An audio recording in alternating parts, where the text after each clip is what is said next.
You know, I did not expect to return to Dying Light 2 so shortly after my previous video on it, but honestly, there's been another big change that I want to talk about today. Now, this isn't a change with gameplay or the story of the game. This might be a change to the overall marketing and the game itself, but honestly, it could be a change for the worse. I don't want to choke on those words though, as I have no idea what this actually means for Dying Light 2 and Techland as a whole, but it might be good. And if you don't already know what I'm talking about, well, in this wild world of acquisitions, there is word that a new acquisition of Techland is in the works, and the company looking to buy it might not be the first you would think of. But if you want to hear more about Techland being bought up by another tech conglomerate, then just sit back and let me get right into the Techland acquisition.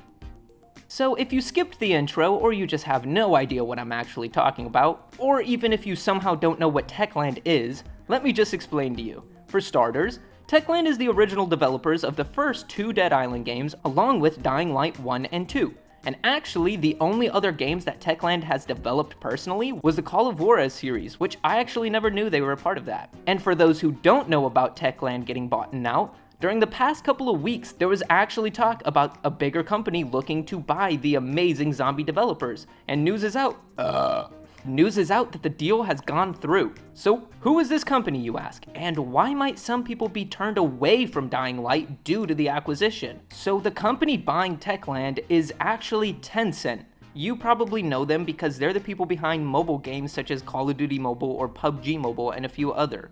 And now, those are not the only games that Tencent is going to be responsible for. Let me just say that even though some of the most popular games from them are mobile games, it does not mean that Tencent is anyone to mess with. But that's right, the Tencent acquisition of Techland is done, and no one really knows what that means for the future of Dying Light 2 and the future of games made by Techland. Even though a lot of people, myself included to an extent, thinks that this might be a bad thing, I don't want to say anything confirmed on what this means because from what we've heard, it sounds kind of positive. Along with all of that, Tencent is actually one of the most profitable and successful game companies in the world right now. So I don't want to say that this is automatically a terrible thing and that I know for sure where the game along with the company is going to go with this decision. But I do want to talk about the possibilities of where the game might go, or as I said, what might end up happening to Techland, and just some of the facts about the acquisition in an overall. So let me just get right into the first topic and where the state of the game might be headed. I'll start first with what I think will actually end up happening to Dying Light 2 and the path it might go down. So I've seen a few videos about this being the quote-unquote downfall of Dying Light, or that the acquisition was overall for the worst of the series and company. What are my thoughts though? I don't think this will actually affect Dying Light 2 at all. And if it does affect the game noticeably, it would probably be for the best. If you were nervous that Tencent would push Techland aside and take the reins of Dying Light 2, don't be afraid, because I will tell you now, Techland themselves have given us their word that they will fully retain rights to their IPs along with the full creativity to continue doing what they're doing. So then why make this a point, you may ask? Well, two reasons actually. One, to reassure all of the people who were in the same boat as me thinking this could negatively affect the game at all or change it into something we would not expect. And the second is to actually point out that this may be completely for the better. So before making this video, and I bet a lot of you would probably agree on this, thought that Tencent was a kind of iffy company. Not because of their location or any shady things that they've done, but mainly because when you hear about Tencent, you think about mobile games, as their most famous games would have to be mobile games. And to think that a mobile game developer is now in charge of a really advanced next-gen console and PC game, you would wonder how they would handle that.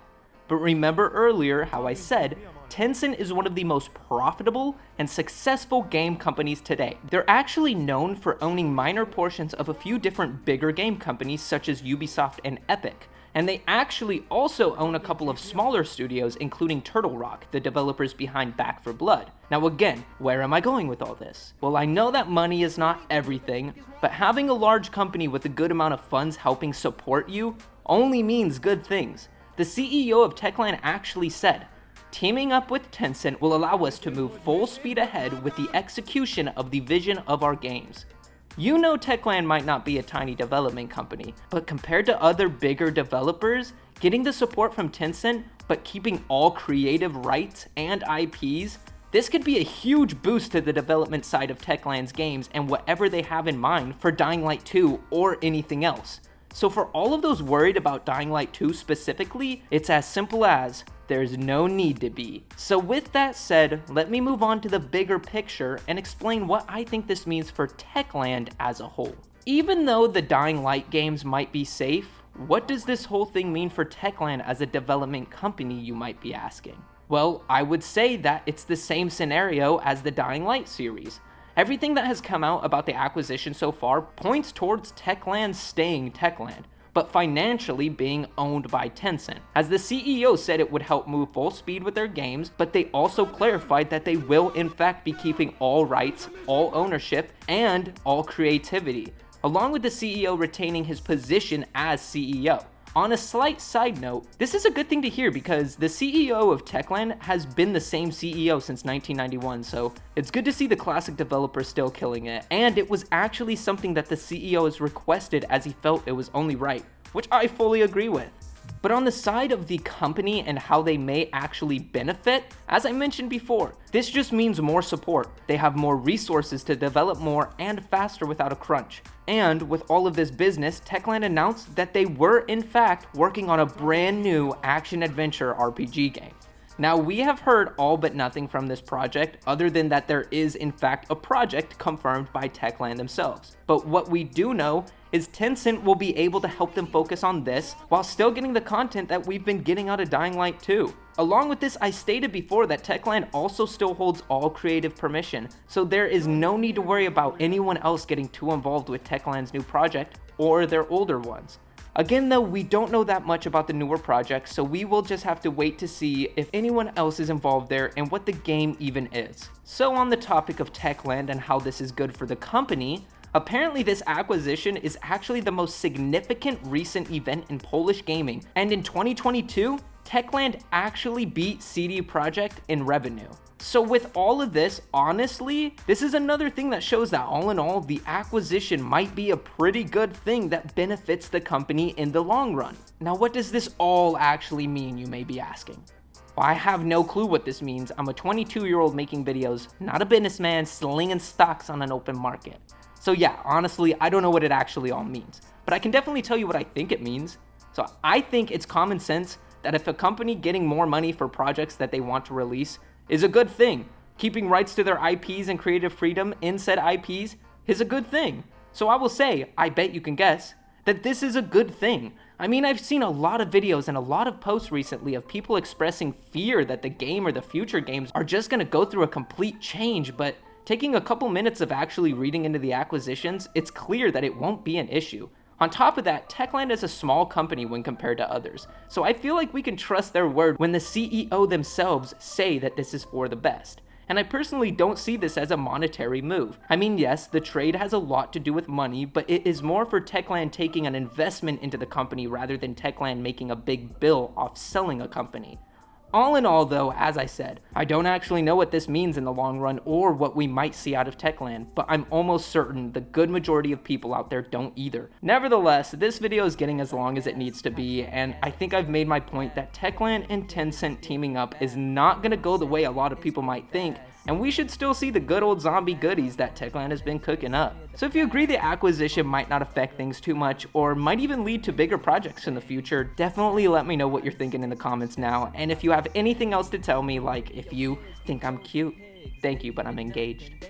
Seriously, if there's anything else, be it suggestions, arguments, throw anything in the comments. And really quick, I just want to tell you about something new I'm doing on my channel. I've said it before in a couple of the past outros, but I've started a Patreon. You can find the link on screen, in the description, and in my channel links. And I started it to open up a little bit more to the community, while also setting up an option for those who want to support the channel a little bit more to do so. Now, I want to say that the views and comments I get on these videos is plenty, but to those who want a little more behind the scenes, a weekly schedule for all new videos, music up to a month before it's released, and your name at the end of every video, go check that out now. But as I said, totally don't feel pressured to visit, because if you are here, that is enough already. And as always, if you enjoyed this video and want to see any of my others, even my more recent Dying Light 2 updates video, go ahead and check out my channel now. And don't forget to like and subscribe to stay up to date on everything new coming out. And if you heard any music in this video that you found yourself bobbing your head to and you want to hear more, go check out BillyTheWhip.com or just Billy the Whip on any music platform now. And as always, thank you all for the support I've been seeing lately. I don't say it enough, but I hope everyone here has an amazing day and every day gets better. You know that there's no coming back from it. Flipping pennies, feeling wise, but I'm just clowning it. Thought the game could float, but now I'm just drowning it. Floundering, feel like I'm fumbling. Least I'm not mumbling, stumbling. Stanzas crumbling, bass be rumbling, everything tumbling. It's so humbling, knowing they bumbling.